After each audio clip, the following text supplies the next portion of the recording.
चौथीत असताना डोळ्याला अपंगत्व आलं. 10वी पर्यंतचं शिक्षण कसंबसं पूर्ण केलं आणि परंपरागत असलेला व्यवसाय हातात घेतला. लग्न झाल्यानंतर पुण्याला कंपनीत काम करण्याचं ठरवलं, परंतु अपंगत्व असल्यामुळे कुठेच काम मिळालं नाही. पुन्हा गावाकडे येऊन परंपरागत व्यवसाय सुरू केला. ही कहाणी आहे सोमनाथ लोखंडे यांची. भूम शहरातील सोमनाथ अशोक लोखंडे यांना इयत्ता 4थीत असताना त्यांच्या डोळ्याला मार लागला आणि त्यांचा डोळा निकामी झाला. डोळ्याला कायमचं अपंगत्व आलं.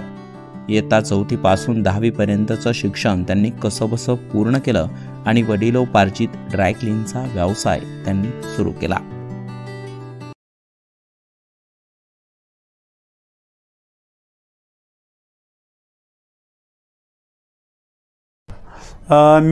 मला 4थीला मार लागला. माझ्या डोळ्याला मार लागला आणि डोळ्याला मार लागल्याच्या नंतर मी 10वीपर्यंत कसंबसं म्हणजे मी शिक्षण माझं झालं.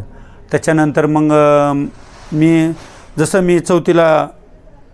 चौथीपासूनच इस्त्री हातात घेतली. 10 वर्षापासून मी इस्त्री म्हणजे माझा व्यवसाय मी हातात घेतलेला होता. कारण घरची परिस्थिती नाजूक होती. माझ्या वडील शाळेवर लागले होते. वडील शाळेवर लागल्याच्या नंतर वडिलाला शाळेतून कमी करण्यात आलं. कमी करण्यामुळं वडील व्यसनाच्या आहारी गेले.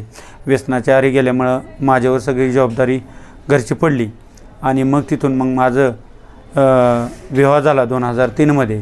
3मध्ये विवाह झाल्याच्या नंतर मी इथं न थांबता मी पुण्याला गेलो. पुण्याला गेल्याच्या नंतर म्हटलं आपली काहीतरी उपजीविका भागल. मेहना माझा कंपनीत होता. मेहना कंपनीत असताना मेहण्याने अनेक ठिकाणी मला कंपनीत लावलं, पण अनफिट असल्यामुळं मला तिथं कामाला घेत नव्हते. ते मग म्हटलं आता आपण आपला भूममध्ये येऊन कारण का मशिनरी आपल्याला कंपनीमध्ये तर कोण घेणार, मग आपल्याला काम तर काय भेटाना. आता काम काय करायचं. शेवटी मग म्हटलं आपण ड्रायक्लिनचंच काम शिकायचं आणि भूममध्ये यायचं आणि मशिनरी आपण टाकायची, जेणेकरून. तुम्ही किती रुपयांची गुंतवणूक केली आणि आता किती रुपयांची उलाढ आली? आता पहिल्यांदा मी मशिनरी आणताना मी 5 लाखापर्यंत माझा त्यावेळेस प्लॅन गेला होता. टोटली सगळं फर्निचर सहित सगळं दुकान वगैरे चालू करण्यात, मशिनरी फिटिंग करण्यात, 3 फेज त्याला कनेक्शन पण लागतं आहे. ह्या सगळ्या गोष्टीसाठी मी 5-1 लाखापर्यंत मी त्यावेळेस गुंतवणूक केली आणि त्याच्यापासून माझा आता टर्नओव्हर चांगल्या पद्धतीनं होतो आहे. जवळजवळ वर्षाकाठी माझा 6-1 लाखाच्या आसपास टर्नओव्हर माझा होतो आहे. विवाह झाल्यानंतर कंपनीत काम करण्यासाठी ते पुण्याला गेले, परंतु त्या ठिकाणी काम मिळालं नाही, कारण डोळ्याला अपंगत्व होतं. पुन्हा ते गावी परत आले आणि बँकेचं कर्ज काढून 5 लाख रुपयांची गुंतवणूक करून त्यांनी ड्रायक्लीनचा अत्याधुनिक व्यवसाय सुरू केला.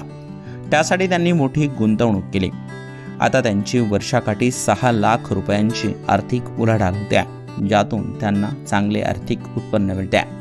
एकेकाळी डोळ्याला अपंगत्व असल्याने काम मिळत नव्हतं. घरची परिस्थिती अत्यंत हलाखीची होती. वडिलांची नोकरी गेल्याने वडील नशेच्या आहारी गेले होते.